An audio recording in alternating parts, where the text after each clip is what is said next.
Welcome back to The Mind, a podcast series by the Ramakrishna Vedanta Centre New Zealand, a conversation at the meeting point of modern science and the contemplative traditions of yoga and Vedanta. I'm Rama, your host. 3 doorways are open now: rhythm, attention, and action. Each one, in its own way, lightens the load the mind carries. Today, the group steps through the 4th and last of them, and it is the most surprising because the tool is not breath or stillness or service. It is understanding itself. Clear seeing, used as a practice.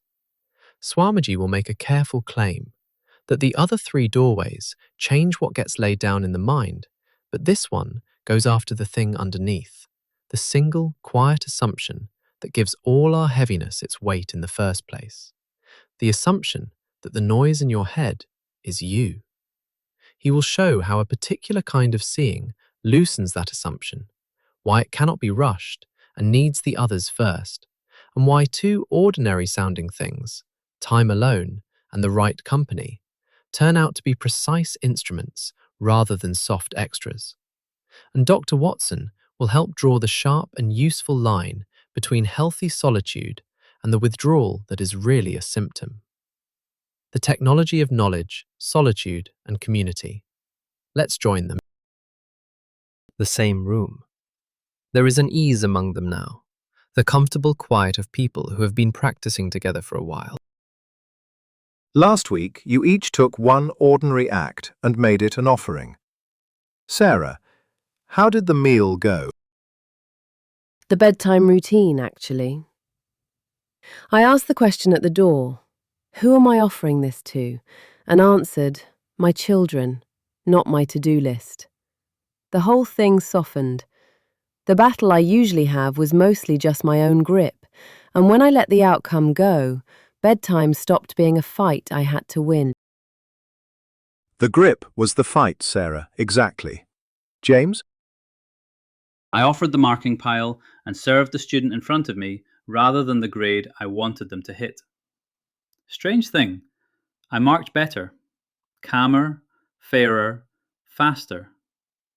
Letting go of the result made me more useful, not less, which still surprises me. It will keep surprising you pleasantly for years, James. Kai? I caught the reactive stuff, the sharp message, the scroll, and looked for the claim underneath it, and it was always there. I'm owed this. I deserve to vent. I earned this distraction. Seeing the claim did loosen the grip, weirdly, without me forcing anything, but it left me with a bigger question I can't shake. Who is this I that keeps claiming things? Because the more I looked, the less obvious it got. Kai, you have just walked us straight to the door of today's lesson, and I could not have set it up better. Hold that question. Dr. Watson? I brought the offering to patient care and treated how people live, the conflicts, the grasping, as a clinical variable rather than a private moral matter. It changed my consultations. But I keep meeting a deeper layer in my patients that breathing and even good action don't reach. A fixed story they tell about who they are. I'm an anxious person. I'm broken. The identity itself seems to be the engine. I don't know how to touch that. Then this lesson is precisely for that layer, Doctor. Because today, we go after the engine itself. Kai's question, who is the one claiming, and your patient's fixed stories, I am an anxious person, are the same thing seen from 2 sides. Today, the 4th doorway. Not breath, not attention, not action, but clear seeing used as a tool, aimed straight at the assumption underneath everything. Let me say first what makes this doorway different. The 3 you have walked through all change what gets laid down in the mind. Rhythm resets the body so lighter impressions form. Attention traces the impressions cleanly. Offered action deposits the good kind of mark instead of the binding kind. All 3 lighten the riverbed of habit, but none of them touches the thing that makes the riverbed heavy in the first place. And what is that thing? A single assumption, James, so deep we never notice we are making it. That the contents of your mind are you. That the thoughts, the moods, the habits, the running commentary, the whole stream of stuff is who you are. That assumption is the weight under all the other weights. The fourth doorway goes straight for it. The tradition calls this path jnana, which we translate weakly as knowledge. Swami Vivekananda called it, with affection, the path of dry, hard reason. But it is not reading more or thinking harder. It is one particular act of seeing, done over and over, that slowly takes apart the central assumption. And the core tool has a name: viveka, discrimination. Let me show you exactly what it does, with the wave that has appeared in this room all term. The wave of irritation. I know it well. Then use yours, Sarah. The familiar flicker of irritation rises the 1000th time at someone's voice. Ordinarily, what happens? You think, I am irritated. This is me right now. And in that instant, the wave and the I are glued together, and the gluing deepens the groove. And tomorrow, the same voice triggers it a little faster. Now, the same moment with viveka. The irritation rises, and instead you ask precisely, this is a wave passing through awareness. It is passing. What is the awareness it is passing through? Not as a clever thought, as an actual looking. That's the watcher again, from 2 weeks ago. The thing that noticed my mind had wandered and hadn't itself wandered. The very same watcher Kai now put to work. Each time you genuinely see a wave as a wave, and notice the steady awareness it appears in, you loosen the glue by exactly that much. One identification comes unstuck.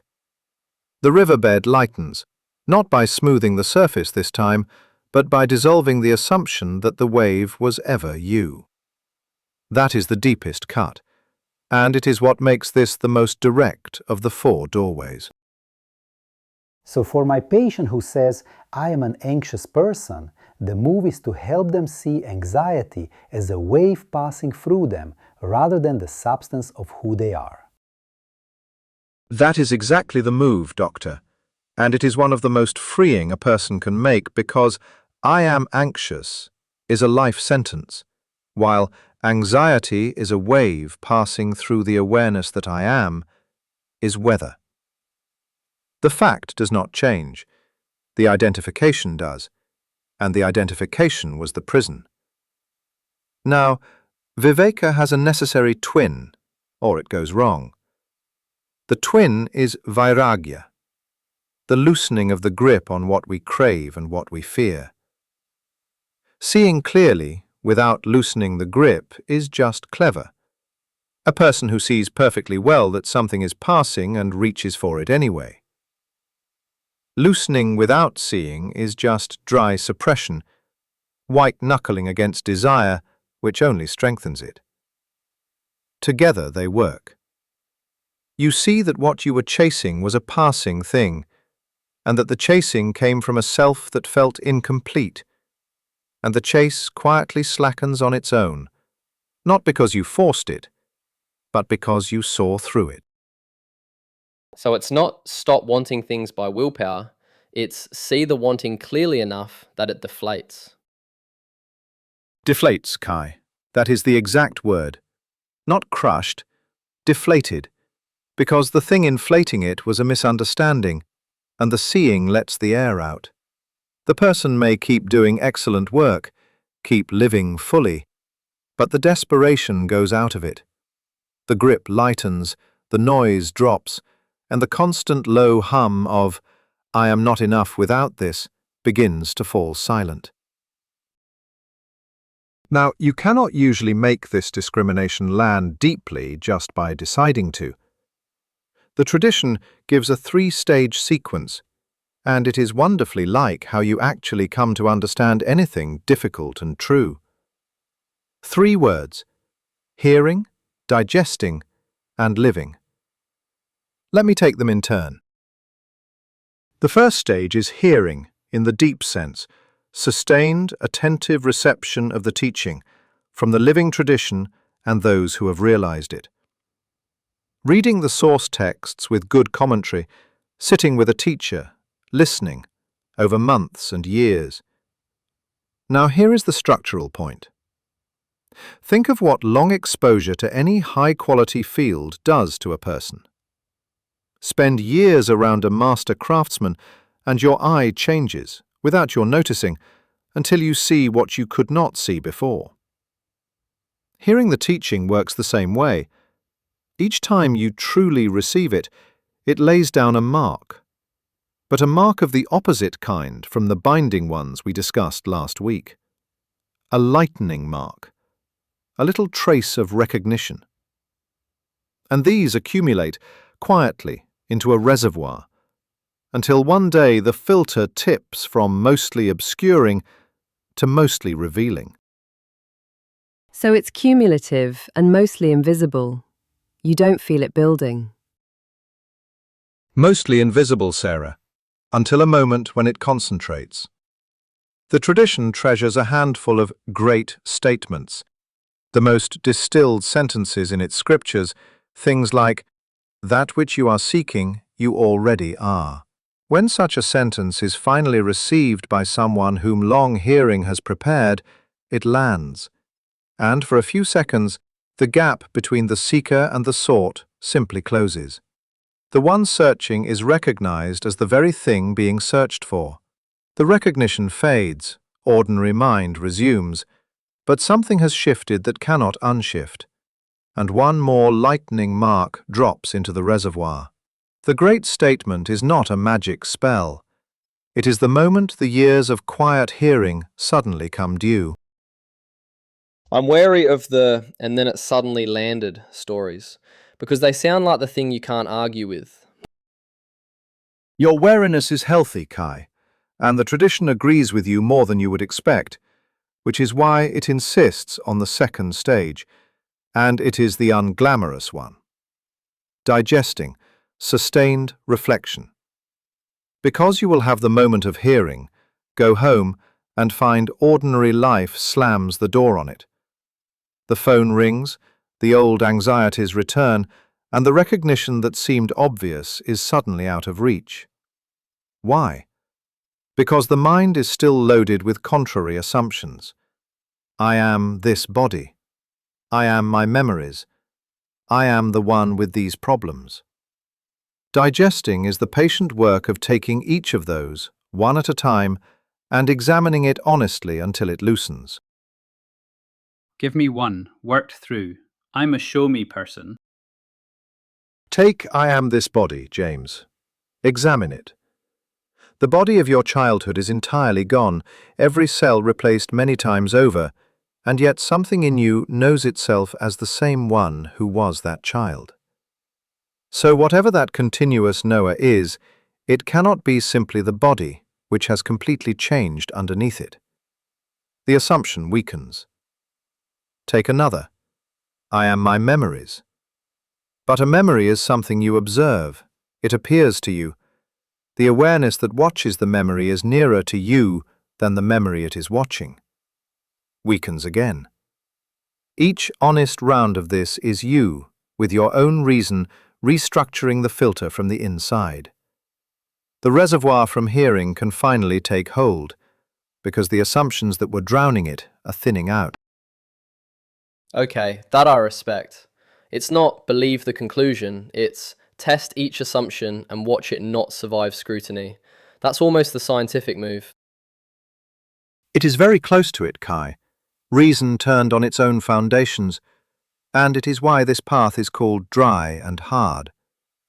It is rigorous. Nothing is asked to be swallowed. Everything is to be examined. And then the third stage arrives on its own, after enough hearing and enough digesting. Living it. The recognition that came in flashes and then faded becomes continuous, the quiet background of an ordinary day. You are no longer practicing toward it, you are living from it. The watcher is simply recognized all the time behind everything that arises. The tradition calls this freedom while still fully alive and in the world, cooking, working, grieving, laughing, with the still awareness recognized underneath all of it. It is not exotic. It is what these disciplines mature into, given honesty, time, and preparation. Two more things make this doorway work, and they sound soft but are precise. The first is solitude. Dr. Watson, you of all people should hear this carefully, because it is easy to confuse with something unhealthy. I was about to raise exactly that. Withdrawal is often a symptom I worry about, the depressed patient retreating from everyone. Are you prescribing the thing I usually treat?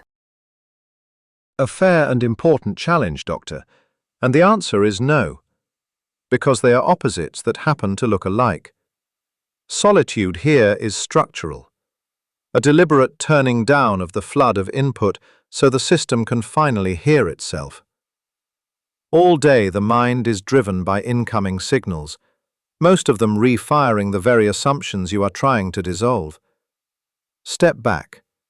A quiet morning, a day in nature, a retreat, and the input drops, and suddenly your own inner patterns become audible and the clear seeing has room to work.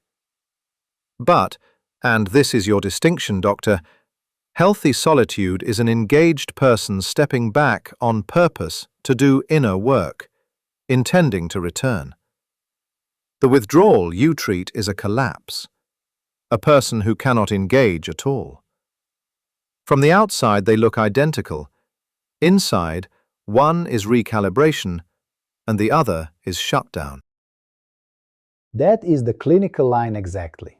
The question I should ask is, can this person engage, and are they choosing to step back, or can they not engage at all? The first is solitude. The second is a symptom that needs help first. Precisely the right question, Doctor. The second instrument is the mirror image, the company you keep. The tradition calls it satsanga, the company of the true. If solitude turns the input down, this turns the input toward the best possible source. Remember how, in the lesson on rhythm, singing together pulled everyone's hearts into one pulse. The same thing happens with company at every level. Sit regularly with people whose minds are lighter, whose seeing is clearer, and you are gently lifted toward them, the way a quieter, steadier presence in a room calms everyone in it.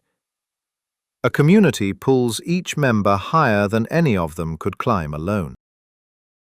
That matches my experience completely. I'm a better, calmer parent for a few days after I've spent an evening with certain friends. I'd never thought of it as a practice. It is one of the most powerful, Sarah, and the tradition takes it further. The densest form is simply being in the presence of someone who has truly realized this, what is called darshana. Such a presence, very quiet and very steady inside, exerts a strong pull on anyone near it.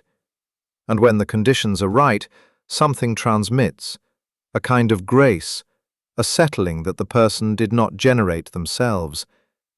It is the same entrainment, scaled up by the size of the difference between the two. We will see a vivid historical example of exactly this in the final lesson. I'll be honest, the being in someone's presence transmits something part is where my skepticism spikes hardest. And you should keep it raised there, Kai. I would think less of you if you dropped it. But notice you already accept the ordinary version, that a calm person steadies a tense room, that you leave some company lighter and other company heavier.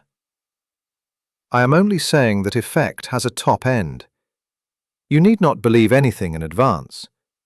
Sit in genuinely good company and simply observe whether your own practice deepens between meetings. Test it, as you test everything. Fine, that's falsifiable. I'll watch whether it actually does anything. That is all I ask, Kai. Now, one honest thing, and it matters. This fourth doorway, unlike the first three, needs real preparation, and I will not pretend otherwise.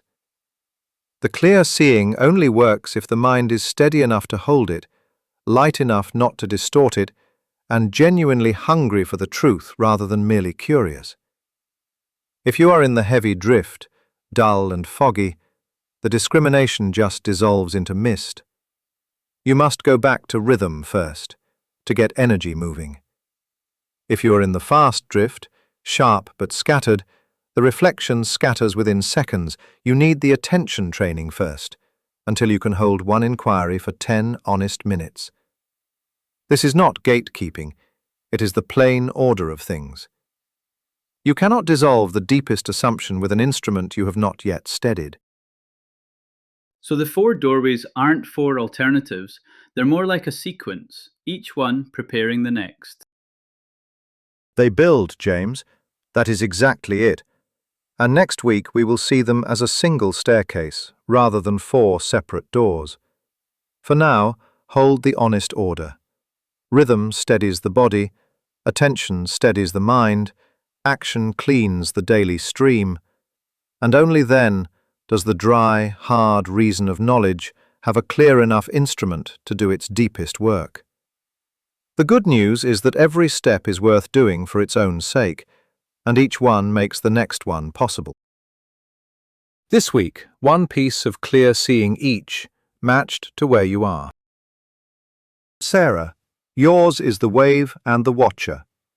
Once a day, when a strong feeling rises, irritation, worry, whatever comes, pause and do the actual looking. This is a wave passing through awareness. What is the awareness it is passing through? You are not trying to stop the feeling. You are practicing ungluing yourself from it and meeting the steady thing it appears in.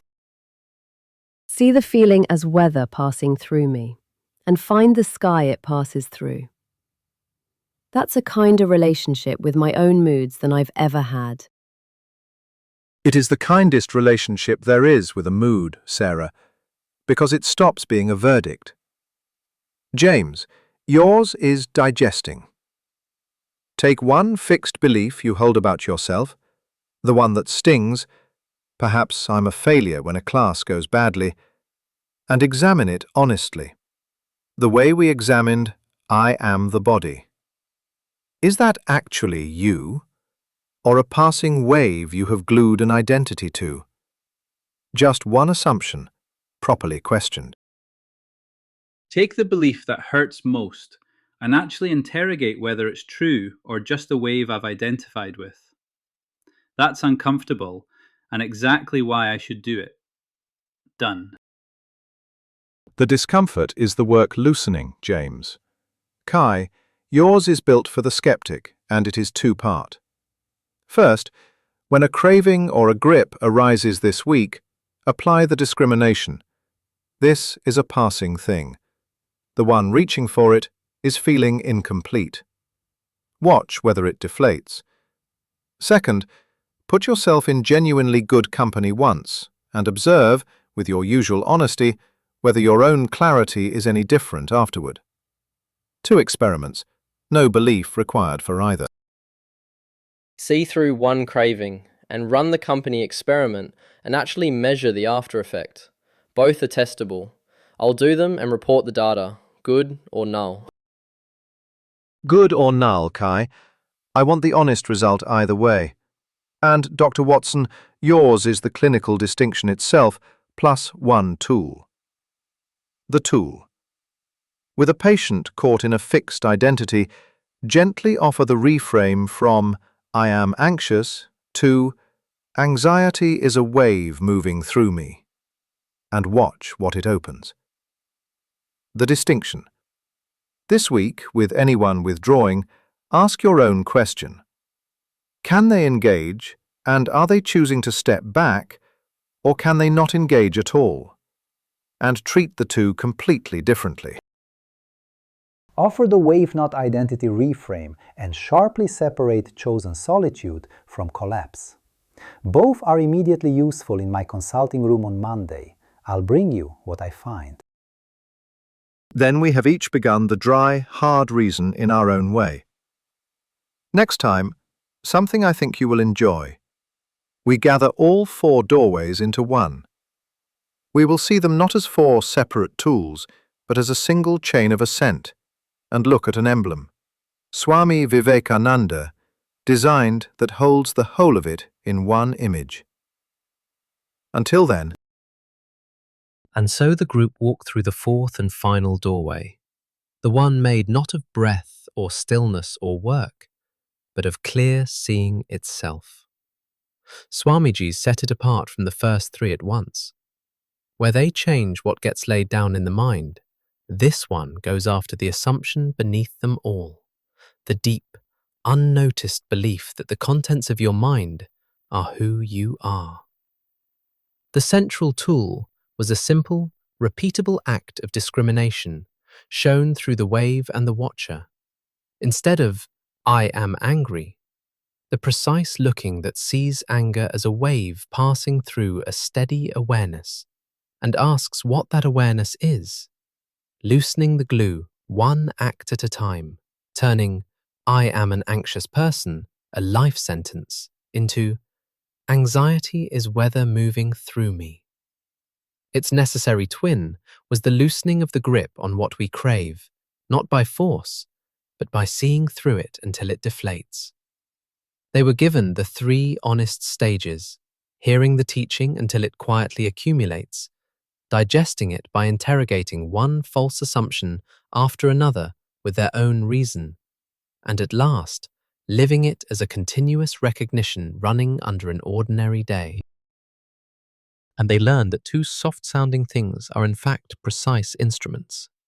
Solitude, the deliberate turning down of input so the mind can hear itself, carefully distinguished from the withdrawal that is collapse, and the company of the true, which lifts everyone in it the way a steady presence calms a room. Swamiji was honest that this doorway, alone among the 4, needs the others first, the mind steadied and lightened before its sharpest tool can cut. To go deeper, the full lesson 5.5 is available in the course Beginners, Conversations on the Mind in the Light of Modern and Spiritual Sciences on the Ramakrishna Vedanta Center's website, www.vedanta.nz. It is also available as an app on Google Play and the Apple App Store by searching for Vedanta NZ. 4 doorways now stand open. Next time, they become a single staircase. Until then, be gentle with your mind.